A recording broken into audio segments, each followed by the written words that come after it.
The day my family destroyed me, the sky was a perfect, cloudless blue. I remember the way the sunlight streamed through the floor-to-ceiling windows of the Sterling Grand Ballroom, catching the crystal chandeliers and scattering diamonds across the marble floor. I remember the scent of roses and champagne, the murmur of 500 guests, the weight of my grandmother's pearls around my throat.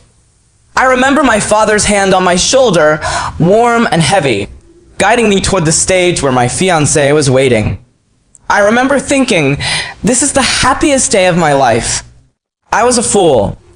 The stage was draped in white silk, and at its center stood a mahogany podium with the Vance Industries logo, a silver falcon with wings outspread. This was my company, MY Creation. I had founded it at 22 with a loan from my grandmother, built it from a two-person startup into a global tech empire valued at $12 billion, and my father was chairman of the board. My fiancé, Marcus Hale, was CEO'd. MY mother ran the charitable foundation. MY older brother, Victor, headed the Asia-Pacific division. MY twin sister, Sabine, was the face of our marketing campaigns. They were all on that stage, all 5 of them, and as I walked toward them, radiant in my ivory silk gown, I saw my father step up to the podium and tap the microphone. "Ladies and gentlemen," he said, his voice echoing through the ballroom. "Thank you for joining us tonight to celebrate the 20th anniversary of Vance Industries. We are here to honor the legacy of a company that has changed the world. But before we begin, there is a difficult matter I must address." The room quieted. I slowed my steps, confusion flickering through me. This was supposed to be a celebration, and my father was supposed to announce my engagement to Marcus. He was supposed to talk about the future, about the next generation, about the daughter he was so proud of. Instead, he said, "My daughter, Serafina, has been struggling with severe mental health issues for several years. Paranoid delusions, erratic behavior, a growing inability to distinguish reality from fantasy." The blood drained from my face. I stopped walking. 500 heads swiveled toward me. "She's been diagnosed with paranoid schizophrenia," my father continued, his voice heavy with sorrow. "Her doctors have recommended long-term residential treatment." And so, with heavy hearts, the board of directors has voted to remove Serafina from her position as founder and chairwoman of Vance Industries, effective immediately. Gasps rippled through the crowd. Phones lifted. Cameras flashed. I stood frozen in the center of the aisle, my bouquet of white roses trembling in my hands.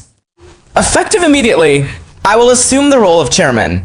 Marcus Hale will become CEO and president. Sabine Vance will step into the role of chief marketing officer. Victor Vance will become chief operating officer. And my wife, Genevieve, will continue to lead the charitable foundation. Serafina will be given the best care available, and we ask for your prayers and discretion during this difficult time. No, this wasn't happening. This couldn't be happening. I looked at Marcus, my fiancé, the man who had proposed to me 3 months ago on a beach in Santorini, who had sworn he would love me forever. He was standing at the podium now, his hand resting on Sabine's shoulder, his expression grave. "I know this is painful," Marcus said, his voice warm and practiced. "Serafina and I have been together for 6 years, and I love her deeply. But her illness has progressed to a point where she is a danger to herself and to this company. I support the board's decision fully, and I want to add," he paused, and his eyes met Sabine's, "that during this difficult time, Sabine has been my rock. Our friendship has grown into something deeper, and once Serafina is safely settled into treatment, Sabine and I plan to marry." The room erupted. MY sistered. MY twin sister. She was going to marry my fiancé. She was going to take my company, my name, my future. And she was looking at me now with an expression of perfect, practiced sympathy, her hand resting on her belly. A belly that, I realized with dawning horror, was no longer flat. "Serafina," Sabine said sweetly, "we're doing this because we love you. You'll understand someday, when you're better." The security guards closed in and I tried to speak, but the words wouldn't come and I tried to run. but they grabbed my arms. The last thing I saw was my mother's face, what with tears that might have been real or might have been performance, and my brother Victor's smile, cold and satisfied. Then something sharp jabbed into my neck. A sedative. The world swam, tilted, and went dark. I woke up in a room with padded walls. It was a psychiatric facility, somewhere in the countryside. The windows were barred. The door was locked from the outside. The nurses wore expressions of bland, professional indifference. They gave me pills that made my thoughts swim and my tongue thick. They told me I was sick, that my memories were delusions, that my family loved me and wanted me to get better. I was in that room for 2 years. 2 years of forced medication and isolation. 2 years of staring at white walls, trying to hold on to the fragments of my sanity. 2 years of writing letters that were never delivered, making phone calls that were never connected, screaming into the void and receiving nothing but silence in return. My family visited once, all 5 of them, standing in a row, looking at me through the observation window like I was an animal in a zoo. Sabine was holding a baby, a boy, with Marcus's eyes. My mother was crying, and my father was stone-faced. Victor was checking his phone. "We're taking good care of the company," my father said through the intercom. "It's thriving. Marcus has done an excellent job. Sabine is happy. The baby is healthy. You don't need to worry about anything. Just focus on getting better." "Please," I whispered. My voice was hoarse from disuse. "Please, I'm not sick. They're lying. The diagnosis is fake.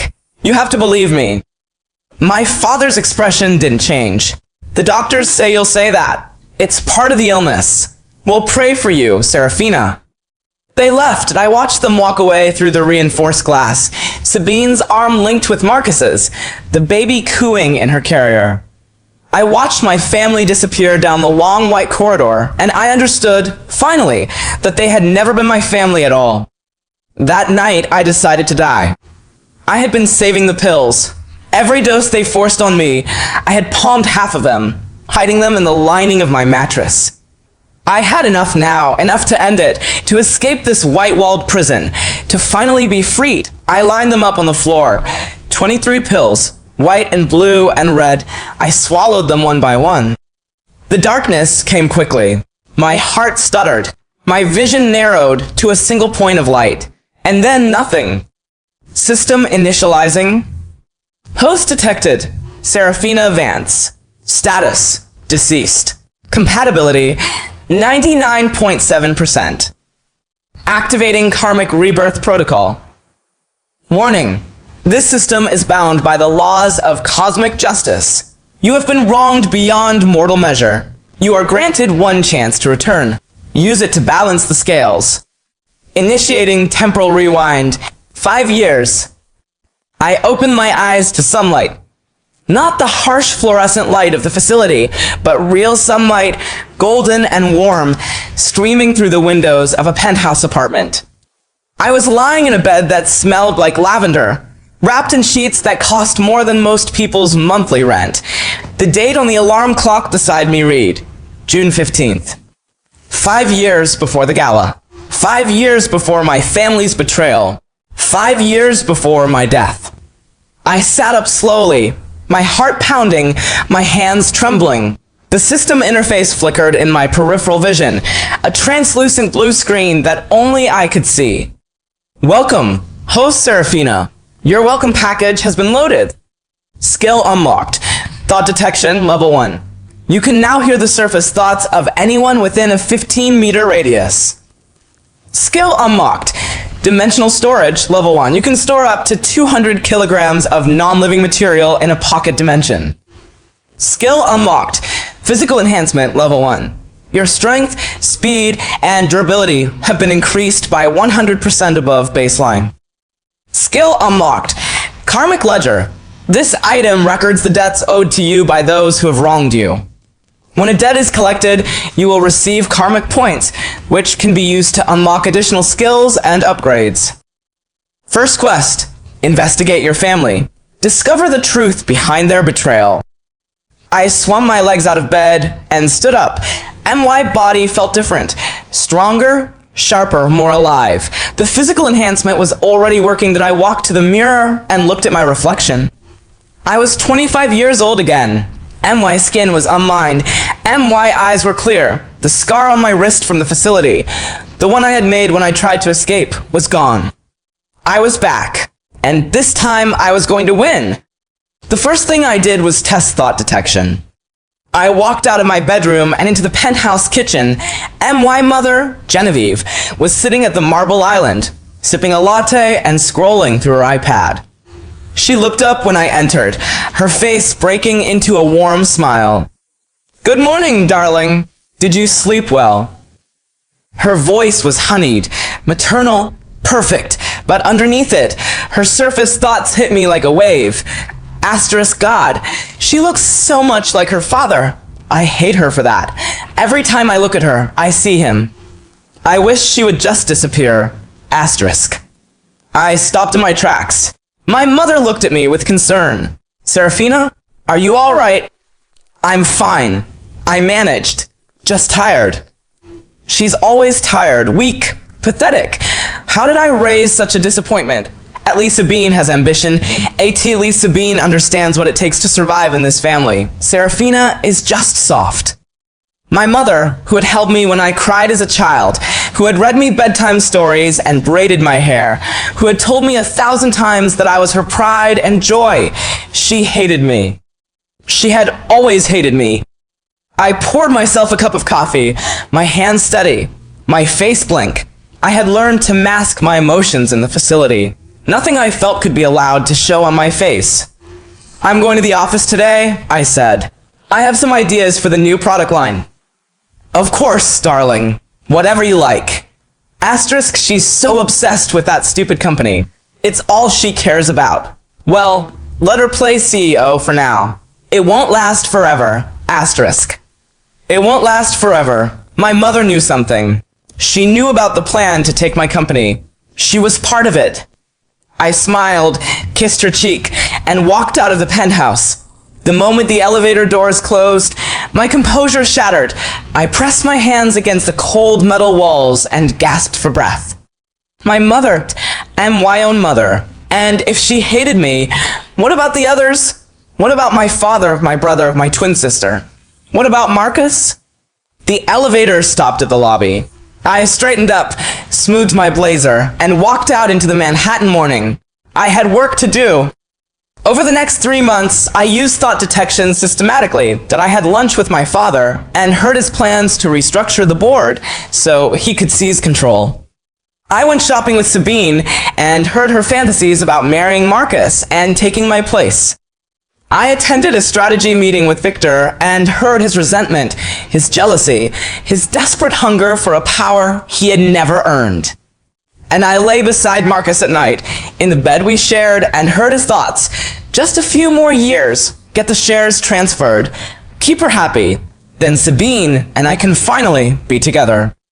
They were all in on it, my entire family, the people I had trusted, loved, and supported for my entire life. They had been planning my destruction for years. But now I knew, and knowledge was power. I started preparing. Using dimensional storage, I stockpiled evidence, financial records, email chains, recorded conversations. I opened secret accounts, transferred assets, and built a parallel corporate structure that they knew nothing about. I hired a private investigator to dig into every member of my family, uncovering secrets they thought were buried forever. My father had a second family in Chicago, a mistress and a teenage son he had been supporting with company funds for 15 years. My mother had been embezzling from the charitable foundation, siphoning millions into offshore accounts. Victor had a gambling addiction and owed $14 million to a casino in Macau. Sabine had been sleeping with Marcus since she was 19, and they had a plan, a written, documented plan, to have me declared incompetent and seize my shares. And Marcus.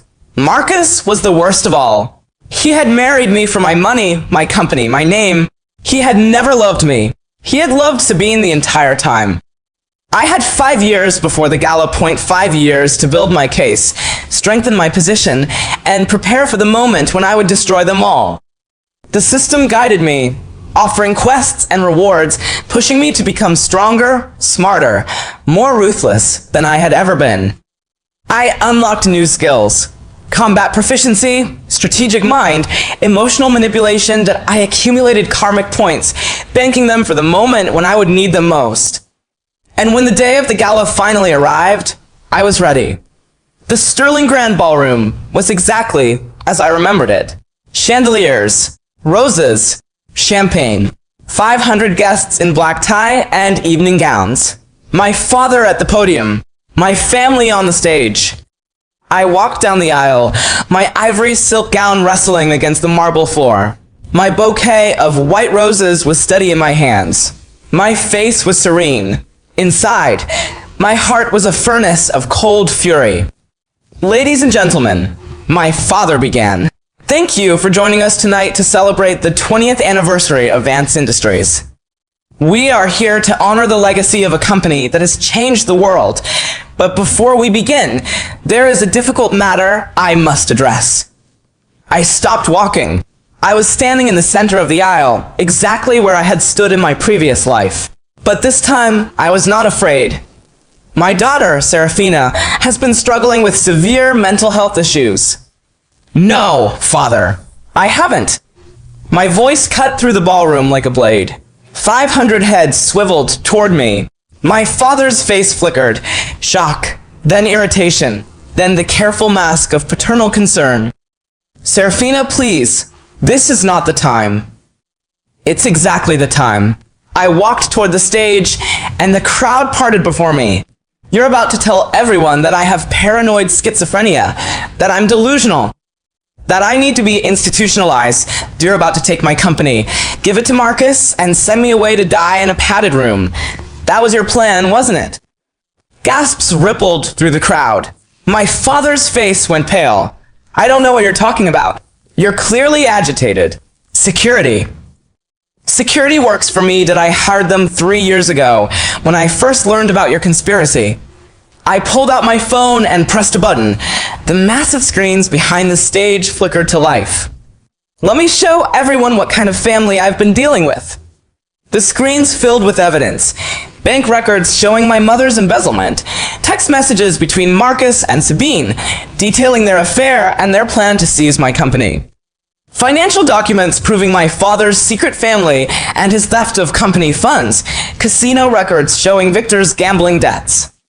And the written plan, the document they had all signed, agreeing to have me declared incompetent and institutionalized. This is a lie, my father shouted, his composure shattering. She's fabricated all of this. She's delusional. The doctors have documented it. The doctors you bribed? I pressed another button. The screens displayed a new document, a confession from DR. Harold Reinhardt, admitting he had been paid $500,000 to fabricate my diagnosis. Dr. Reinhardt has already been arrested. He's cooperating with the FBI. They're waiting outside. The doors at the back of the ballroom opened. Federal agents streamed in, led by a woman in a dark suit. My father staggered backward. Sabine screamed. Marcus lunged toward me, but 2 agents intercepted him. Serafina, please. 6 years. I loved you. No, I said. You loved my company. You loved my sister. You loved my money, but you never loved me. My mother was sobbing. Victor was shouting about lawyers. Sabine was clutching her belly, the belly that, in this timeline too, was swollen with Marcus's child.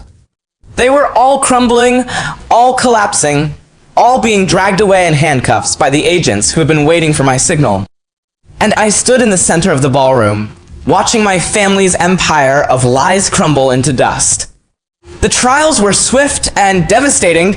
My father was convicted on 23 counts of fraud, embezzlement, and conspiracy, sentenced to 18 years in federal prison.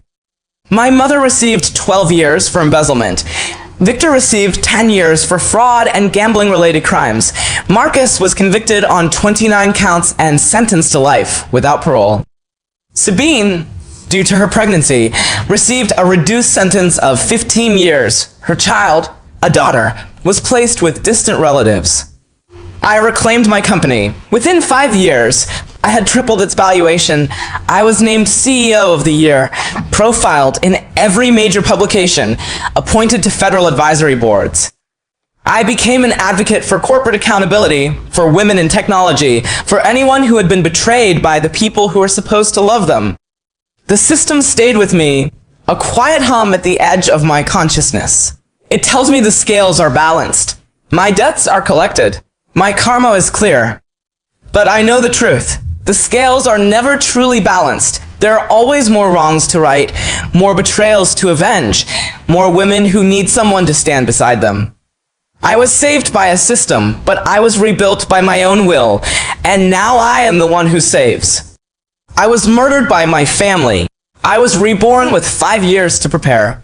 I dismantled their conspiracy, destroyed their lives, and built an empire they could never have imagined. And I am just getting started.